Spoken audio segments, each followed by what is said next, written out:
Ayan, kita nyo naman, nasa langit na ba kami? Nasa langit na ba kami? Ba't ganyan ang aming kapaligiran? Puro ulap. My God, nandito na yata sa San Pedro. Sinusundo ang mga kasama ko. Ayan, good morning, good morning, good morning. Ayun o, nagkakape. Tanyo naman, o, ganyan talaga pagka maaremunhan. Ah? Yun yung merienda kahapon. Bit-bit din sa kwarto. Yan, nanigas na. Daig pa ang tinosta. Ayan, good morning, mami.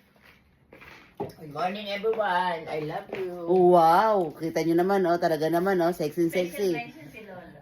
Ayan, special mention to Lolo. Ito naman buhok. Ay, mga tsura na talaga pag mga bagong gising, yan talagang tunay na ganda yan, tanyo, yan. Yes. At yun yung aming isa kasama, yan, tulog pa. Higa pa. Pahiga pa. At ito ha, take note, may kasama kami hindi marunong maggumot.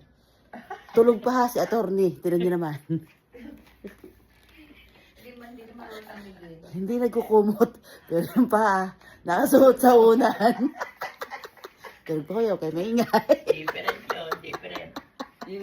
Good morning! Talaga naman, mga kasama din eh. Ay, Hello, guys. Ay, tuwa din sa binit-bit ninyong ari eh, hindi ko, talaga yan, baka hindi ka maniwala, ang aming paligid, puro ulap. Kami nasa 3rd floor, pero yan, makikita nyo.